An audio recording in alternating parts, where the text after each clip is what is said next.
Hey friends, welcome to Redraw Your Path, a podcast where I share stories of people who have made big changes in their lives and forged their own unique paths. Guests talk about their moments of messiness, fear, and reframing on their way to where they are now. I'm Lynn Debilzen, and my goal is to inspire you about the shape your life could take.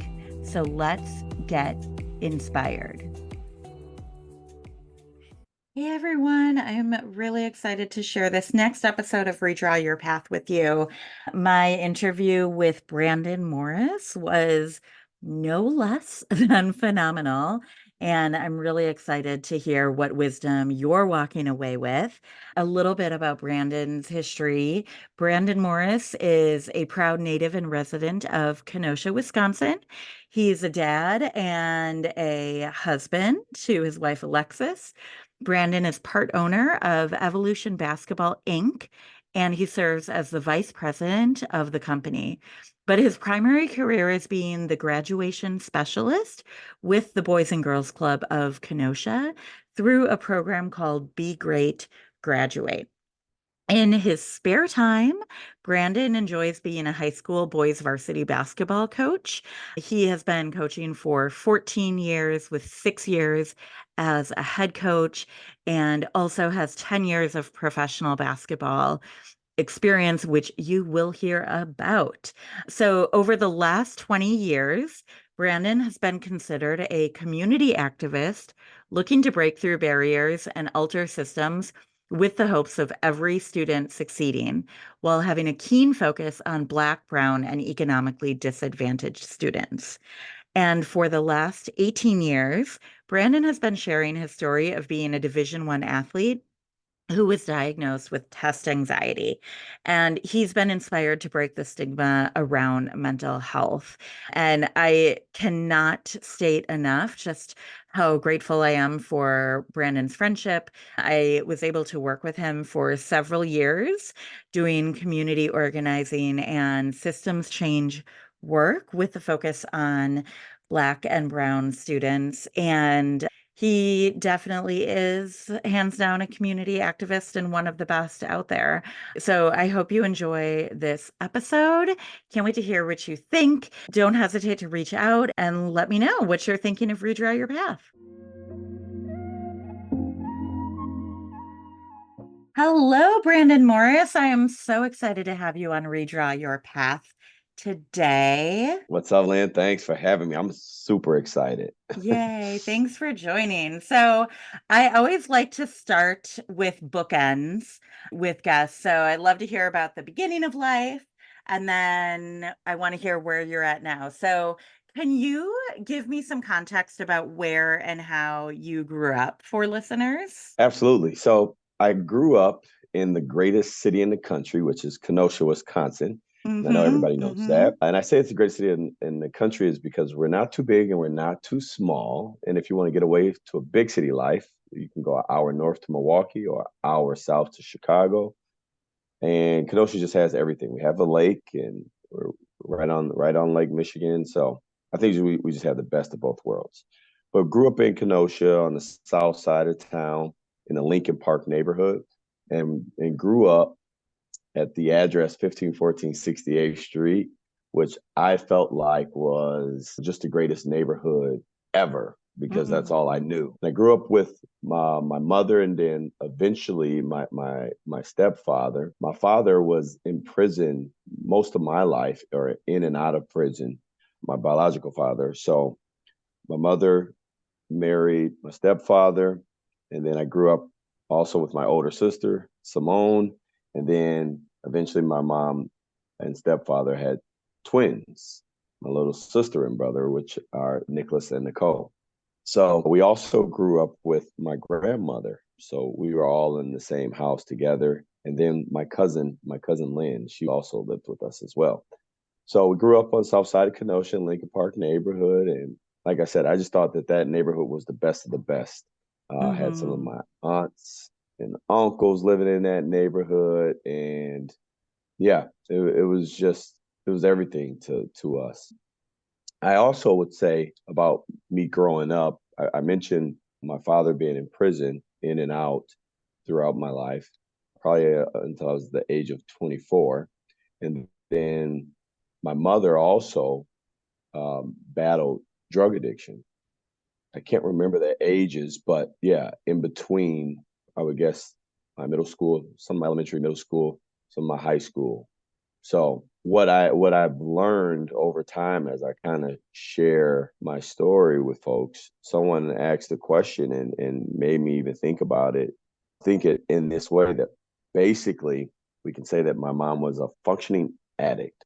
But I never thought of it that way. I just knew that yeah, she battled drug addiction, but outside, I guess you would never know unless you were told because she went to work, she got up, she kept us on point, made us go to school, be respectful, and all those different things. So yeah, that was kind of me growing up. And I guess one other thing I'd like to add, so that we can get to all of your questions, but when I was growing up, I think I was in about the sixth grade, maybe the seventh grade. A mentor of mine told me that I was more likely to go to prison than I was to succeed at life. And if you think about it as a seventh grader, you're like, wait a minute, what? What'd you just say to me? But as I got older, I, started doing my own research and, it was that person was exactly right. Me born into my household where my father was in prison in and out and my mother battling drug addiction living on the south side of Kenosha, they were exactly right. Because I looked at my family's history, and a lot of my uncles were in and out of prison, a lot of my cousins were, and then just black men in general throughout the country were more likely going to prison than they were finishing high school and even going off to college. So that Mm-hmm. statement, it hit and it hurt at that time, but it was a true statement. And basically, they were pointing out the statistics, not to, I don't think it was to degrade me or make me feel less of, but it was definitely to point out the fact that, hey, you have to do things different if you don't want to go down that route and be a statistic. Yeah, that statement is so interesting because I'm just thinking about seventh grade Brandon. And how did you take Mm-hmm. it at that time? Did you take it like, oh, I see what he's doing. He's challenging me and motivating me? Or how did that come across at that time for young Brandon? Well, I was offended. I thought it was totally uncalled for, and it was frustrating. It was hurtful. I mean, to hear Hmm. someone tell you that you're more likely to go to prison than you are to succeed at life, yeah, it was hurtful, and I did get it at that time. But like I said, over time, getting older, I did my research, and clearly, it stinged hard enough that it stuck with me to even to now to this day. I'm 40 years old. Yeah, it's interesting. I think I'm like angry at that statement because even though, and you and I like met through doing systems change work, and even though we know the statistics, I'm putting myself in the shoes of a 13, 14-year-old. And gosh, that's a lot to hear. And it sounds like your neighborhood had so many amazing things to offer that it was a really, really rich place to grow up in terms of intergenerational access to your family, and that it was really the center of your universe. And it sounded like, too, did you carry a lot in terms of, you mentioned your dad being in prison and your mom being a functioning addict. Did you find that that was a lot for you to carry as a young kiddo? You know what? I don't think I even gave it thought. I think it was more of an afterthought as I got older, Mm, just for the simple fact that in my neighborhood, I thought that that was the norm. hmm. Like I need to reward myself with probably a little more than a Starbucks, but I'm trying to finish a book. I'm trying to finish my book, and the title is called "You Can Be More."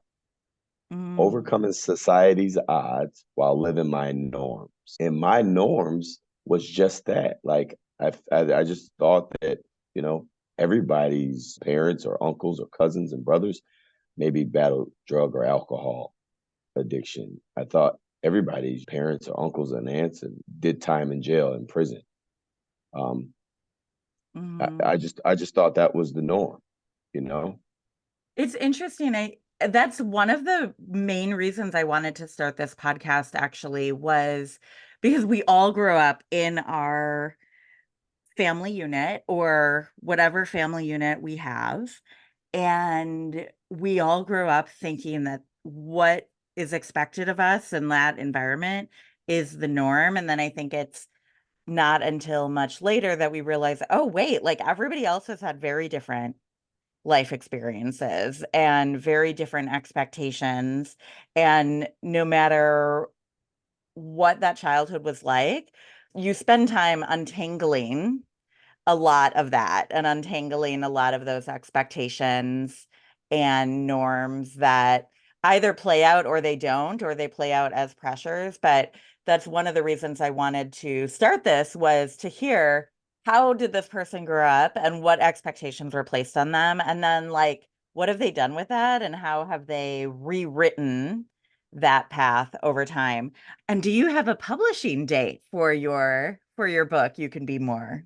No, I do not. I wish I did. I honestly just wanted to be done with the book by Mm-hmm. by this year of my birthday, and I'm not even sure when the last time I wrote anything. So yeah, no publishing date. Well, keep us updated because I know I'm going to be reading it, and I bet some listeners would be interested in reading that too and supporting you along the journey. So, okay, I mentioned bookends. So we started with where and how you grew up. How about now? Where and how are you currently spending your days? Wow. So currently, I am I'm the graduation coordinator or graduation specialist through the Boys and Girls Club in a program called Be Great Graduate. Mm-hmm. So I have about 25 students on my caseload that I work with here in Kenosha Bradford High School.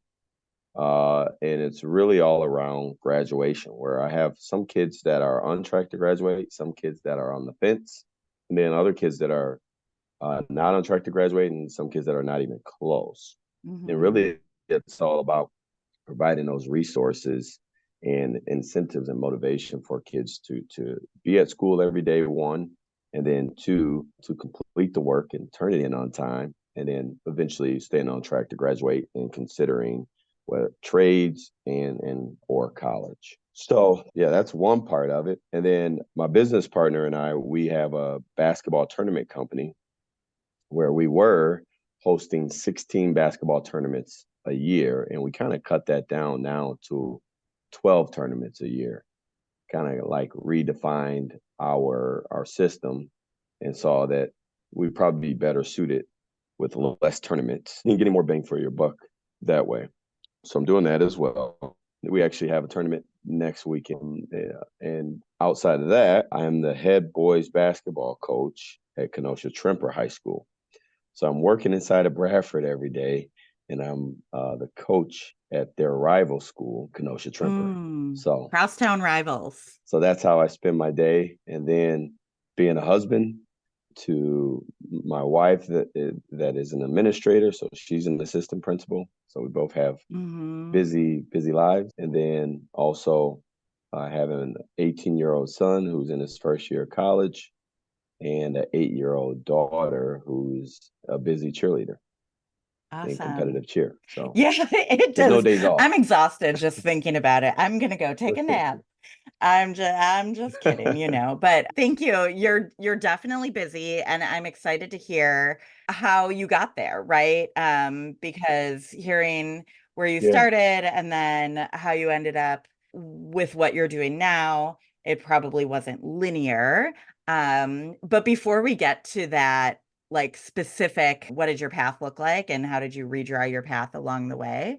I'm curious if we go back to Hmm. childhood. Most of us grow up with external Yep. pressures or expectations placed on us. And you talked about this a little bit Yep. already in terms of like more likely to go to prison than to be successful and graduate from high school. But we grew up with those molds that we didn't ask for.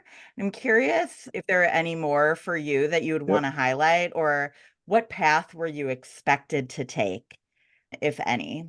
Well, I think I'm not even sure if there was like those high expectations of what we think of now today. My mother, and stepfather, and my grandmother, they were just big on, being respectful, getting Mm, your education, and keeping God first and letting things play out how they would. Because my grandmother, she didn't go to college. My mother didn't go to college. My father didn't go to college. And my stepfather, he didn't go to college. He served in the military, but really that was about it. And it was really, I guess, being focused on the time in front of you, mm, because I know my grandmother often said, like, we're not promised tomorrow. And that's kind of like how, now looking back, I think that's kind of how things were up until, I guess, high school, where expectations started to okay. change a little bit. Okay. I I love that your grandmother shared that life lesson of we're not promised tomorrow. And it's actually, I think, pretty unique so far from from talking with guests, because Hmm. a lot of my guests have heard, like work hard, work hard, work hard, right? And that Hmm. emphasis on essentially enjoying that time in front of you hasn't necessarily Hmm. been there. So I appreciate you sharing that. So I'm hearing like just expectations of being respectful, getting an education, and really it sounds like some pressure to be the maybe the first one in the family or the first generation to continue education. Absolutely. Definitely being the first one. And then I guess too, I should point out the fact that, one, being a black family, and my grandmother, they came Mm, up from Arkansas. And maybe people don't always point this out, but my grandmother told me stories about her picking cotton in Arkansas. And that's hmm. like, wait a minute, what? And basically came up to the Kenosha area because of the jobs that were available versus what was available in the Hmm. South. Hmm. So just that in itself makes you have like just a total different outlook on life Yeah. for me, and to appreciate what you have. And I guess that's probably more of a reason why they were so big on like being respectful. And you know my grandmother always used to say, enunciate, pronounce your words, and, stand up straight. Like, even to this day, there's not a day that I've gone where I don't wear Mm, a belt. Like, I always wear a belt. I think it might have been 1 or 2 days where I didn't wear a belt, because my mom she was always on me about, always make sure you wear your belt, tuck your shirt in, stand up straight, all hmm. those different things.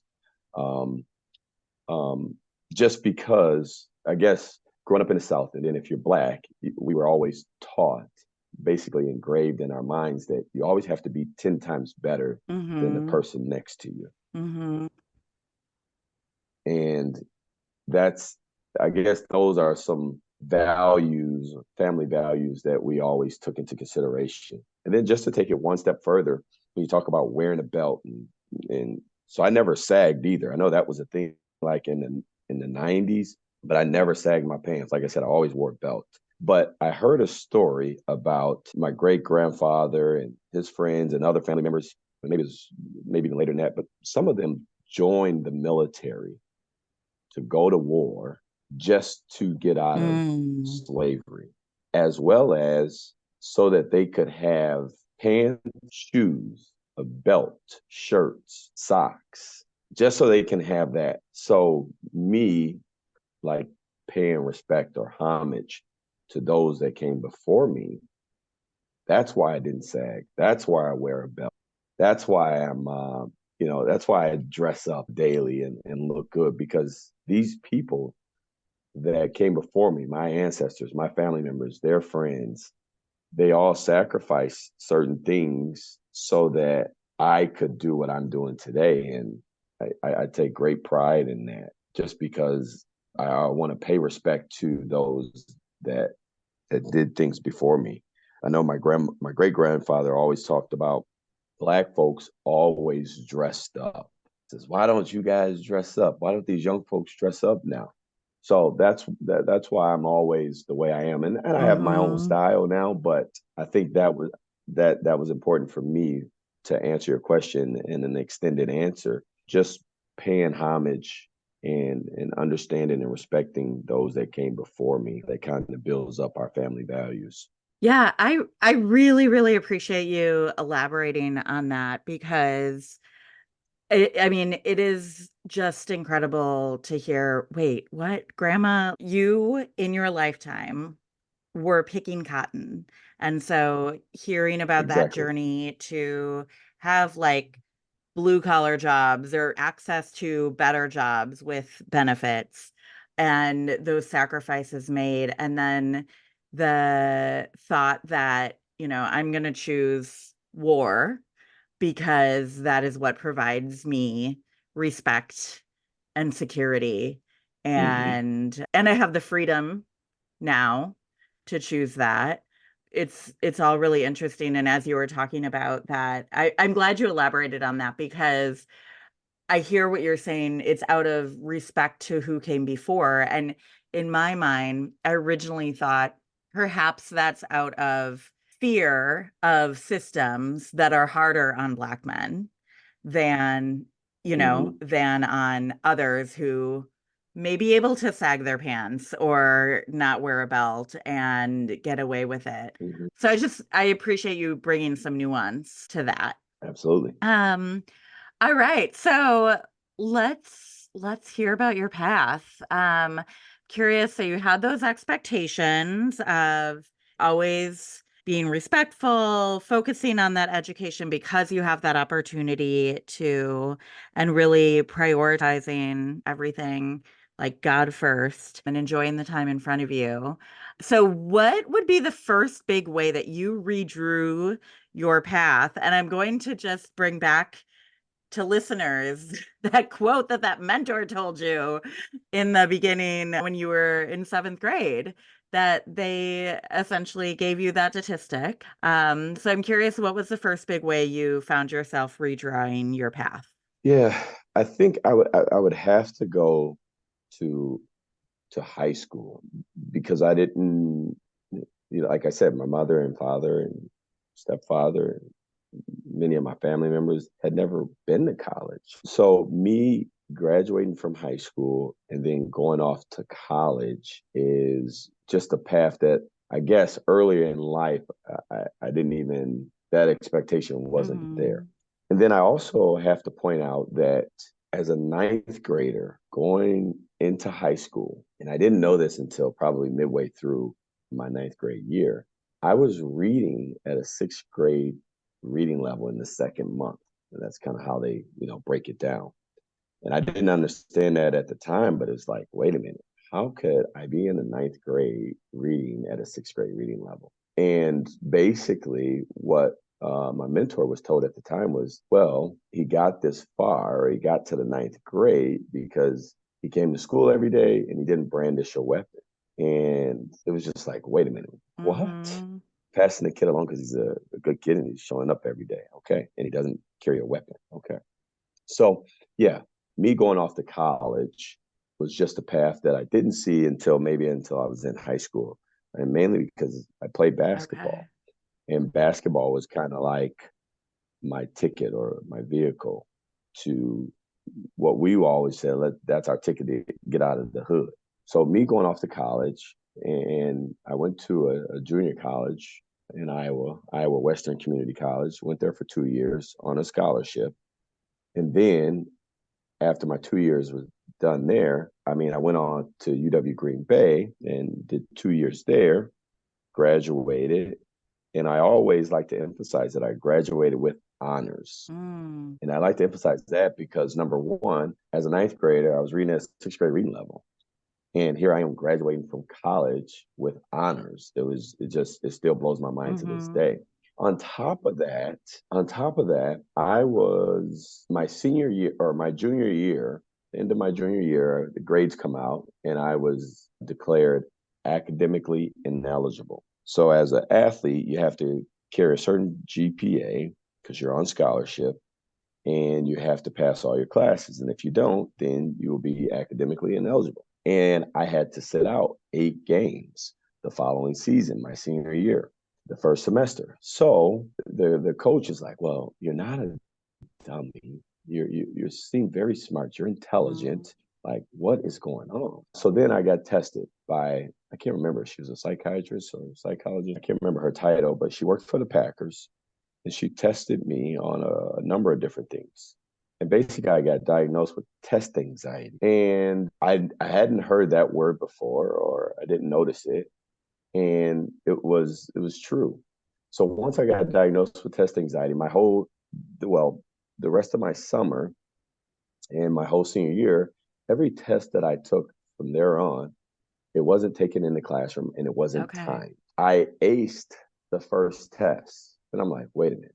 They have to be joking or playing around with me, trying to get me to believe something Mm-hmm. that I don't think is there. And then I aced another one and aced another one. And after the third time, I literally started bawling. I'm crying like I cannot believe this is happening. I can't believe this is happening. Like I've been struggling taking tests all this time. And you mean to tell me that I just needed to be pulled out of a classroom? Mm-hmm. What? So yeah, my mind was just blown away. And again, like I said, I graduated with honors, which I'm very proud to have graduated with honors because I struggled for obviously a lifetime up until this point. So that path of going off to college and then graduating from with Yeah. honors, there's a chapter in my book that's called "Graduating for 100,000." And basically, in that chapter of my book, I'm just talking about how important it was for me to graduate for the city of Kenosha, but more specifically, my neighborhood, the Lincoln Park neighborhood. Kids that grew up in that neighborhood, number one, it wasn't normal or it wasn't really a thing that kids left and went off to college, let alone graduate. So that's what I was graduating for because I wanted to be an inspiration. Mm. I wanted to be a motivator for those kids that grew up in my neighborhood, as well as my peers, to go off to college and graduate. Mm-hmm. That's really powerful, and I'm curious because I could imagine my frustration learning my senior year of college. Wait, I have test anxiety, and we can do something about that. Were there Mm-hmm. narratives about yourself that you were rewriting at that time, or how were you kind of like making sense of that in your mind in terms of how you saw yourself?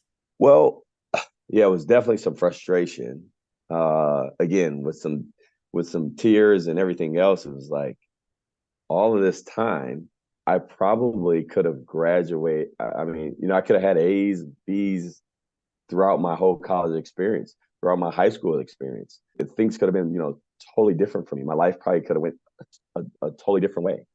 But obviously, like I said, believing in God and keeping God first, He had a different path for me. Mm.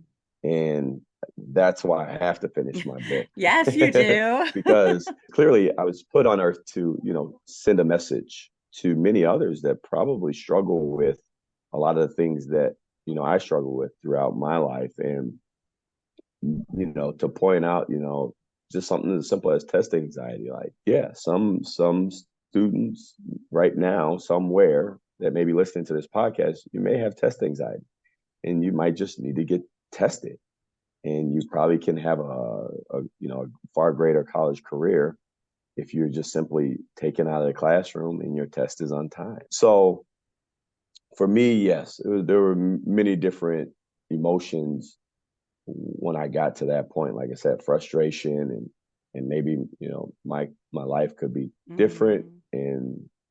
and so on. So Were when you yeah, were declared ineligible to play those 8 games and play that next semester, what were you seeing at the end of the tunnel for yourself? it was so uncertain because I had a good junior year Hmm. and I was awarded MVP. And I played the most minutes. I was the leading scorer on the team. I was tied for steals and so on. There was even for the next season, my coach had already let me know that there was going to be a billboard up of me. Ooh. So yeah, and it was. My face wasn't on it because they couldn't do that at the time. I wish NIL deals Mm. were popular or were a thing back Hmm. then, but it had my whole body with my jersey number on there and everything. It was like picture of me playing. They just didn't have my face on there. But yeah, I just didn't know, where my future was going to go. Just for the simple fact is you're sitting out 8 games. Like if you thought that you wanted to go to the NBA and you're having this good season, well, you can cancel all of Mm. that. There's no way you can do it. Yeah, I just didn't know. I didn't know what it meant. I didn't know how I was supposed to move forward, but you kept taking it day by day Hmm. and it played out, I think, amazingly. Yeah. Yeah, I'm excited. I'm excited to hear because I know having worked in college athletics on the other side in the office administration part, that sometimes, Hmm. everybody's goal is to make it pro, right? And so that Yep. is what the focus is on. And it's really hard, I think, to think about, well, what is my backup plan? Because, college students, right? Brain development doesn't stop until you're 25. So college Yep. students are seeing like that's all there is in front of them.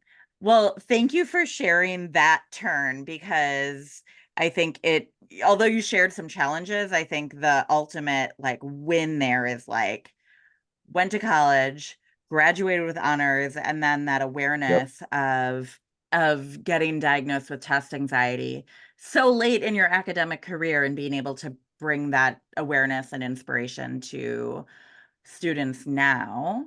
So I'm Yep. curious if you would fast forward a little bit, what was the second big way that you redrew your path in life? Well, I think it comes right after college because yeah, it definitely comes right after college. And it's kind of like a two in one. And it goes over a span of 9 years. So my senior year, my son's mother was pregnant, and eventually my son was born in July after I graduated. So, of course, now there's a whole new path. Mm-hmm. You graduated from college. Well, one, when she first told me that she was pregnant, it was like, wait a minute, I'm only 22 years old. I don't pay bills. Like, there's no way like we can have a Mm-hmm. child. There was like all these different things that were running through my head, like, oh my God, my career is over, my life is over. Like, what am I gonna do? I can't have a kid. I'm only 22. I'm a kid myself. Mm-hmm. Again, my son was born in July, and then I got a job over the summer, and I had to finish up a couple classes or a class, and I was still living in Kenosha and traveling back up to Green Bay. And I can remember me being on a bus one day, and I got a block call, and it was a sports agent, and I hung up on him like 2 or 3 times because he said that he was looking for Mr. Morris. And my friends and I would do pranks all the time. So I thought they were pranking Mm-hmm. me. Mm-hmm. Uh, anyways, I ended up hiring that guy to represent me and as an agent so I can get a professional job, possibly in the NBA. But what it really developed being was a job overseas. And my first offer was to play in Italy, and I turned it down because I said, I can't be a father being in Italy. So I'm not gonna play. I'm done. I won't play basketball again. I'm gonna stay here and be a dad. So there I was, being a dad and trying to do this co-parenting thing. which was somewhat of a struggle throughout the time. And then there was an agent calling me again, Same one? same one, and saying, "Hey, I have a job Mm. for you in New Zealand, and you would have to leave in 2 days." And now, I'm like I said, I'm working, and I have a job, and now I got to figure this out. And my grandmother said that she gave me some great advice. She said, "Well, this opportunity has come to you again, and it doesn't come to kids like you often. Your son is going to grow up, and he's going to be just fine. You can reach him and still talk with his mother while you're playing professionally, but I really think you should take this opportunity." She says, "I've had visions of you being able to reach millions of people." And she says, "I think this is one of the ways that's going to allow you to reach, millions of people." And Oh, grandma. that right there just had me, yeah, that had me just like, wow. Mm. I can even remember my grandma, like when I was 7 years old, my grandma, she thought that I was going to be the first Black president. She told me that while I was sitting in the dentist. Mm. we're waiting to go, we're waiting to go into the dentist, and I'm sitting there reading a magazine, and some guy walks by and says, "Wow, that's a very fine young man reading out loud to you." And she says, "Yeah, he's going to be the first Black president of the United States of Wait, America." you didn't mention that in the So expectations. I know I Grandma. forgot about it until now. Yeah, but she told someone that. So yeah, then over the next 9 years, I played professional basketball in 6 different countries. My grandma was right, still got to be a dad and be in my son's life, obviously kind of Hmm. remotely. But yeah, I still, one of the biggest things I think I learned from her saying that too was, how would I be able to speak to my son and tell him, you have to follow your dreams, and you know, never give up on your dreams, and do this and do that. And would I be trying to live my life or past life through him if I didn't take advantage of this Hmm. opportunity? And that was one of the motivating factors to kind of make me make that decision to be a professional basketball player. Wow. And yeah, I'm very thankful that I did it, because I wouldn't get those experiences without playing. Yeah, yeah. And it's really awesome that you were able to fast forward through your son's life and think about that moment Hmm. where he asked you for that advice. Because I think oftentimes parents make sacrifices for their children, but the opposite ends up happening than what they hope, Yep. right? Like you almost said no to the second contract Yep. to go be a Kiwi and Yep. so that you could stay closer to your son physically, but then he wouldn't have had that model in you of following your dreams and making a whole different type of sacrifice. Yep. Yep. Yeah. Absolutely. With being in 6 different countries over those 9 years, and I'm guessing you had off season back in the States, were you ever able to feel grounded and settled anywhere, or was it pretty constant change and upheaval? I think it's a little bit of both, but I was always coming, back home. And then I guess for me, playing travel basketball since I was in the 6th grade, it was like that. It was kind of just like playing travel basketball, where I can even remember my junior year, in the month of July, we might have been at home for like 6 days, because Mm, we traveled to mm, so many tournaments. Because July, as you know, is the most important month. That's when the time when college coaches were out on the trails and looking to recruit kids. And yeah, so I think that's kind of what it was for me. Like I was used to moving around and used to traveling and not being in one place. So now looking back on it, playing professionally 9 years and then coming back home, it was just kind of my norm. So yeah, I think I felt grounded every time I came back home, because being in another country and you don't speak the language and it's not your home, although it is for 6 or 7 to 9 months out of the year. When I came back home, it was just refreshing, not just to be back home, but, the way the community received me. One being the kid from Lincoln Park neighborhood that went off to college and graduated. And that was like, at that time, I was one of maybe a few. And then now, two, to be a professional basketball player from the Lincoln Park neighborhood, from Kenosha. At that time, it was only that we knew of Nick Van Exel, who played in the NBA. Mhm. So it was like, okay, now Brandon, you're the second professional basketball player and from this neighborhood. So the community just received me well. So I was always grounded, I felt like. Yeah. Oh, that's awesome. Grounded in signing autographs. I love that.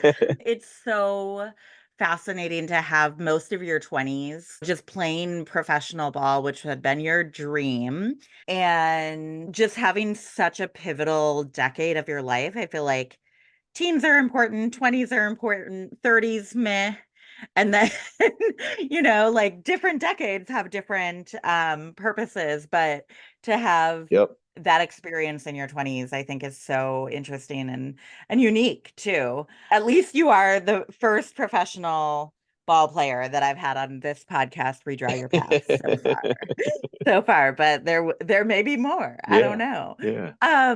Okay, so what was the next big way you redrew your path? You had 9 years of overseas professional ball playing. You would come back in the summers. What was the next big turn for you?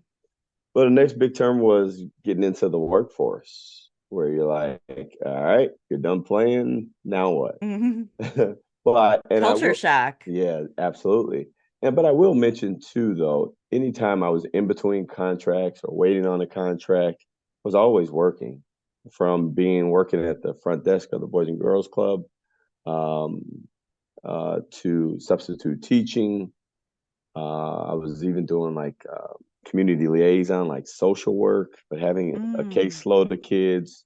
But primarily or mainly, the most that I stayed with was substitute teaching, because I always had a passion for kids and giving back and trying to pour into them what was poured into me or what wasn't poured into me.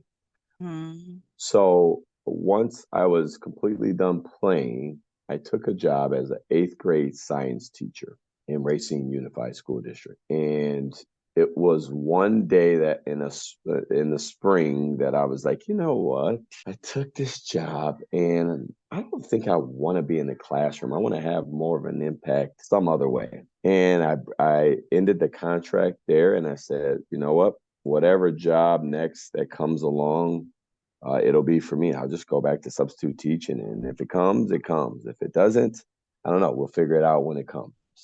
But for Back now, to that faith piece. yes, absolutely. But for now, yeah, just gonna have faith and what's for me, it will be. And then that's how I got the chance to meet you. Tim Mahone reached out and told me, hey, there's this job that's open. I really think you should give a go at it. It seems like it fits you perfect. I think you're going to thrive in this position.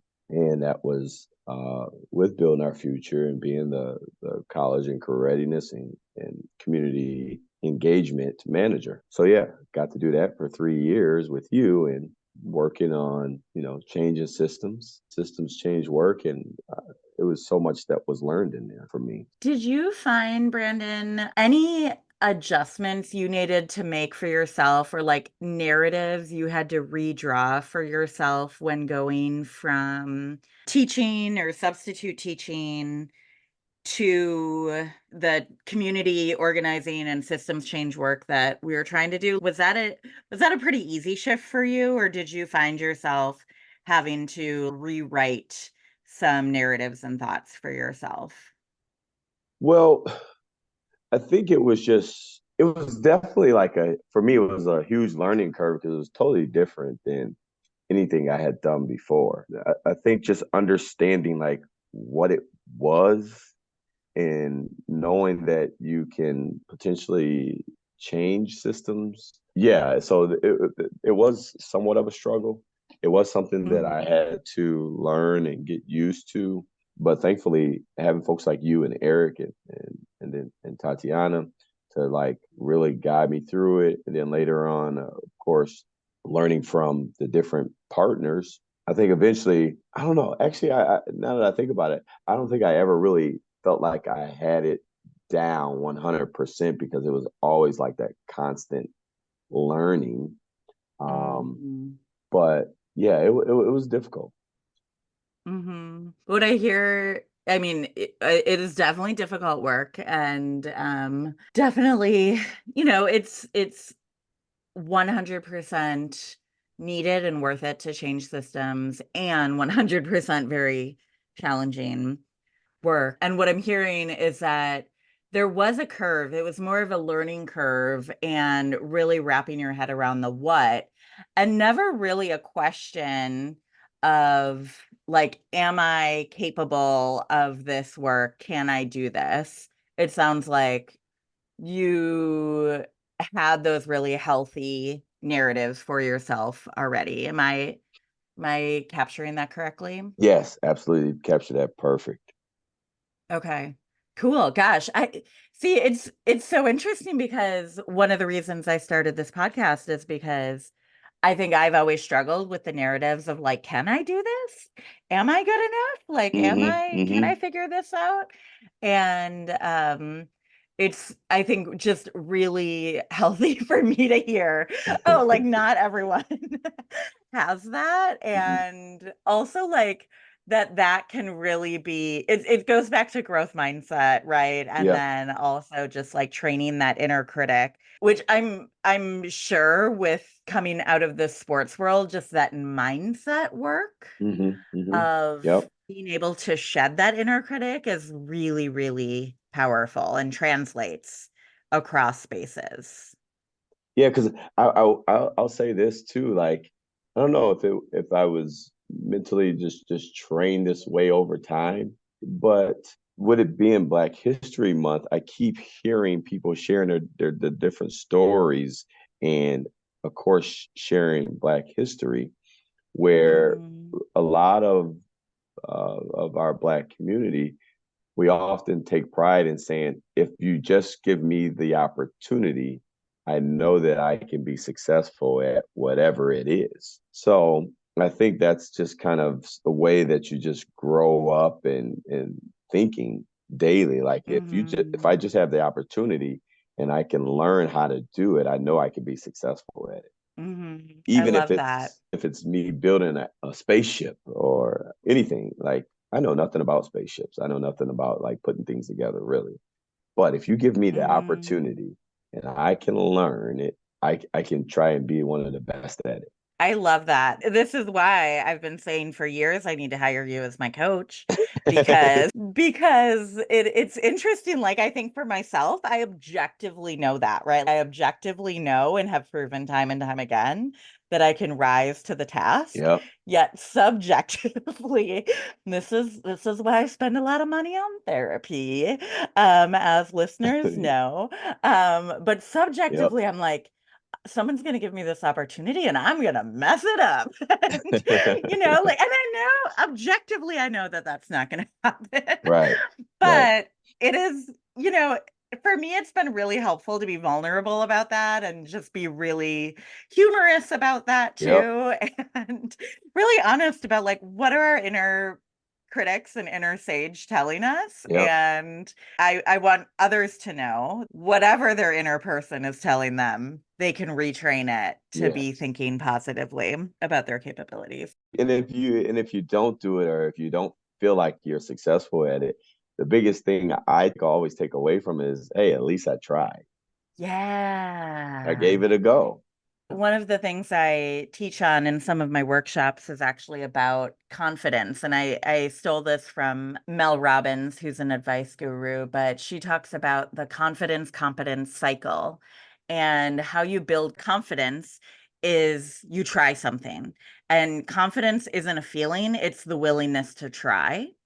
And Mm. by having that willingness to try, you are then building like a tiny bit of competence and then you're gonna try it again and build a tiny bit more competence. And that's essentially how you live out and feel that confidence is just being willing to try and try and try again. I agree. All right. Well, we've established I'm going to hire you as my coach, which I appreciate. Thank you. Yep. But any other ways that you've redrawn your path that you would want to share? I think I guess the final one, if I want to say a final, was really again stepping out on faith and resigning my position with building our future and kind of going off into the entrepreneur space. My business partner and I had been kind of having our layout plan with basketball to my love, my passion, Hmm. and our layout plan kind of started back in 2014. And we said, all right, we're going to do this, this, and this, and get to the point where it's going to be our career and we're going to be getting paid to do this. And that was, hosting basketball tournaments. So basically, we started off as just a travel basketball team organization, and we provided teams. And I think we had 13 teams the first year to start. And then we started doing a little bit of basketball training, and then we wanted to provide gear like sports gear, and then there was the tournament side and where we have our own facility. So that was kind of our plan of, okay, this is going to be our job, this is going to be our career, this is what we're going to get paid to do and do it every day. And that's why I resigned from building our future, because it was time where the work was just picking up and my business partner could no longer do it by himself and me just doing it on the side. So it was time for me to do it full time. And now, or well, we got to the point where we built a system over like a year and a half, 2 year period where I could do it from anywhere and he could go back to like managing it more, the bulk of the work. I found an opportunity where I can kind of get back to the things that I was passionate about, again, helping kids, pouring into kids. And Mm. this position came available with the Boys and Girls Club through the BA graduate program. And thankfully enough, I was the right candidate or the best candidate, and I got the job. So now I'm still able to host tournaments with my business partner doing the bulk of the work with the system that we created. And, I get to pour into these students and help them graduate. Yeah, that's awesome. And it's interesting. So, okay, if I do the math, you started building your business in 2014, right? Yep. You resigned your other full-time role 2022. So 8 years between starting and then like going into it full time, right? Yes. That is, I love that. That is commitment. I think sometimes entrepreneurs have this impatience, right? Of like, well, here's our plan and we're going to execute it over 6 months and it's going to be really linear. Was it linear over those 8 years, or did you find yourselves kind of ebbing and flowing as life changed? Absolutely. It was not linear. And actually, the rollout plan, we didn't even have like a time to it. My business partner is more what we say, like have OCD tendencies, and he kind of wants things, very on the straight and narrow. And I said, let's not put a time to it. Because if you put a time to it, then you got to live up to that. And what if we're moving faster than what we expected? Or what if we were moving much slower than what we expected? So originally, when we first started off, it wasn't even like a business. It was to grow into a business. So I think readjusting things as we went along, like we even gave up the travel teams because we had like a business guru that came in and said, okay, you guys have a plan of turning this nonprofit at some point where you're going to have a for profit. And I want to point out the fact that, yeah, you are hosting 2 tournaments a year and you spend 90% of your time on travel basketball teams, and you probably Mm. bring in 1% of profit. And then you spend maybe 5 to 10% of your time hosting tournament, and it probably brings in 90% profit. And Mm. it's like, wait a minute, hold on. What was those numbers? What did you say? And then when you think about, the headaches that come along with, the travel basketball teams where some kids can't pay. And now you got to figure out if you can get sponsors to pay. And then if you don't, then you're left with that cost. And there's parents that complain about, we want this coach, we love this coach. And then when it doesn't kind of go their way, oh, this is the worst coach ever. We got to get a new coach. I'm going to leave the program. Really in travel basketball, there's no loyalty. So when you think Mm-hmm. about all of those things, we were like, what are we doing? Let's just give up the teams and let's focus more on training and hosting more tournaments. And that's kind of how we got to the for-profit side of basketball. Awesome. It sounds like those adjustments over time and you analyze the data or someone else analyzed the data, and when you actually dug into it, you realize, oh wait, this is a distraction and a big headache. Yes. Um, love the players, love the students, but this is actually really, really hard and is taking us away from our actual goal. So I know that was kind of like two in one big changes, but when you went back into your full-time role now of being at the Boys and Girls Club and working with students, were there again like any narratives you had to rewrite for yourself or any questions that were coming up for you? Like, were you questioning, like, is this the right move? Is it not the right move? How did Brandon sort that out? Well, I knew it was the right move because over those, let's say, between 2018 and when I got the job in late 2023, I had been a guest speaker in a classroom or a guest speaker at a community center or showing up at basketball practices and different things like that. Hmm. And then going back to some classrooms and being a guest speaker. And I knew that I had missed it and I had been away from the classroom or the school setting where you're impacting students directly for a long time, 6 years. So a part of me missed all of that, and being a high school basketball coach, and then work with building our future, and eventually having running a business. You miss all of those different things and nuances that go along with school and students and what I was doing on the daily. So I just really missed that. And when I did get hired, for me, it was just an easy transition because it was kind of like, oh yeah, I'm riding the bike again. This is how you ride a bike. And then again, just how I was received by the staff and the students, it was just a great warm welcome. Basically, there was staff that I had worked with in other schools that says, "Oh man, I haven't seen you in I don't know how long." Like, yeah, it's been like 6, 7 years. And then seeing some of those younger students that was in my classroom now are seniors. So it's been pretty cool. It's been a pretty cool transition just to be back in the schools and working directly with students. And then seeing some of my old students now about to graduate. And some of them are on my caseload, and I'll get to be a part of their journey again. Yeah, which is so powerful. And what I hear is that it just felt right when you made that move Absolutely. and that you're really living into your purpose again, and that expectation or that vision your grandmother had of you impacting millions. And right now you're impacting, 25 at a time on your caseload, plus like everyone else you're impacting in all of your different roles that you play.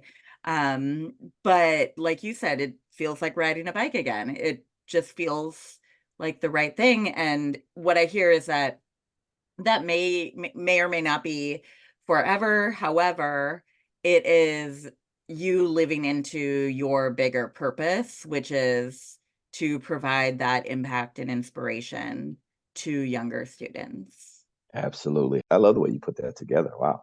I got to hire you then, be my agent.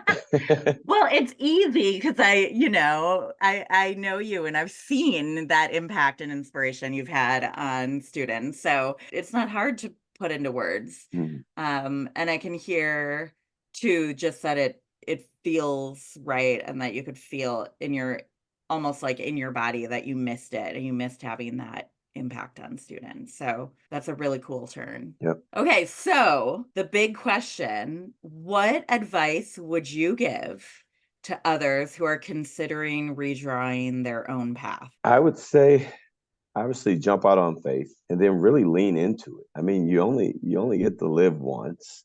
And what's the worst that can happen is go back to what you were doing before, and then there's always something to gain from it. There's going to be a lesson learned when you do it, but there won't be a lesson learned if you don't do it. And then you feel like you don't know what's on the other side, but it does provide you that growth that you need to, be the best version of you and reach your fullest potential. Hmm. Absolutely. And that growth is really critical when you think about like anybody reaching that their fullest potential. They're never going to get there Right. unless they're willing to go out on faith and lean into it Yeah. and realize that there's more out there I for guess, them. yeah. And then the second part, I guess I would say, because I Yeah. understand that we are all hesitant to kind of recreate the path or go a different path. And I'm telling kids this more and more is, maybe talk to someone that's in that field. Talk to someone that's done or gone where you want to go.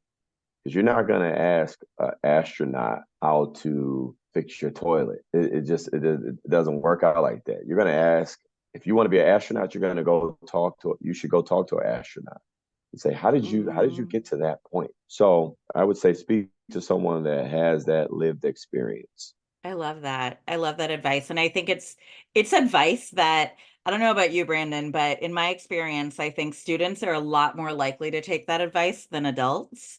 But I think Yep. it is so important for adults, like whatever your age, talk to someone who has done it or is doing it because one, that's going to give you like more awareness and knowledge, but two, it's going to build relationships in your community and your group of cheerleaders. So Yep. that's really, really powerful advice. Anything else? Any other advice? Well, I live by this motto every single day. It all stemmed from the words that I got when I was a seventh grader, that, you're more likely to go to prison than you are to succeed at life. So I live by this motto. You can be more every day in every way.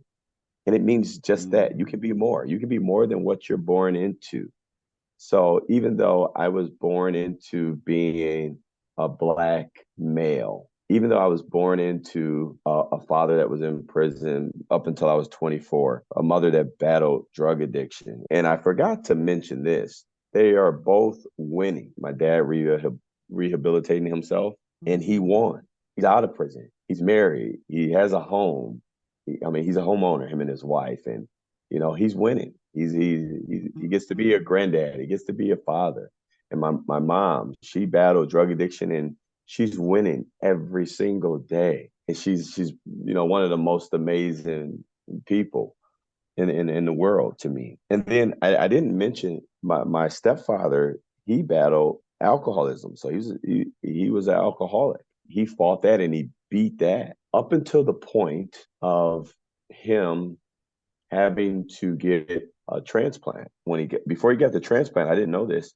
You have to basically sign a contract saying you're going to do right by this kidney or by this liver because you didn't do right by yours. And the individual that gave up this organ for you to have a better life and live longer, you have to commit to never touching alcohol again. And he did. And he probably lived what I saw his greatest life ever for the time that he was alive. Yeah, no alcohol, just cut it off cold turkey, and yeah, it was one of the most amazing journeys I've ever seen. So Yeah. again, just you can be more. Like it doesn't matter what you're born into.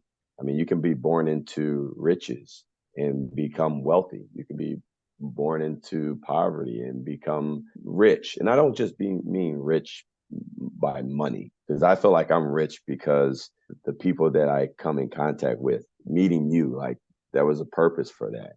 And there's so many people that I feel like that makes me rich. So again, you can be more every day Mhm. in every way. I love that. And it sounds like your father and your mother and your stepfather were all finding inspiration from you and living that every day. Is like you can be more in every way every day. Thank you for sharing that wise nugget. And I'm glad I asked that second question of like any other advice Yep. because I think that was some good stuff. Brandon, where can people find you? And is there anything you want to promote or share with listeners? I mean, when your book is published, we will be sharing that with listeners, absolutely. But where do you want people to find you right now? Oh man. Well, right now I'm obviously on Facebook under Brandon Morris. I'm on Instagram, which I update and I let my daughter take over sometimes. At, I'm under Brandon Morris, or actually I'm under Coach B Morris. I think it's Coach underscore B underscore Morris. But yeah, those are the places. Nice. And I'll suggest Instagram for you because last we talked about Facebook friends, I believe you were close to the limit of Oh yeah. 5,000 friends. Was that right? Like a couple years ago, at least you were already pretty close to the limit. Yeah, So yeah, yeah. perfect. Thank you, Brandon, so much for sharing your story and how you've redrawn your path several times with listeners. I really, really, really appreciate it. And I'm grateful for your friendship. Thank you for this opportunity to share how I redraw my path. And hopefully people were able to take something from this and learn and maybe apply it to their own lives. Awesome. They will. Thanks, Brandon.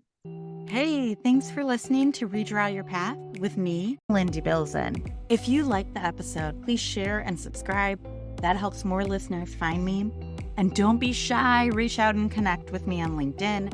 I would love to know what resonated with you. Can't wait to share more inspiring stories with you. See you next week.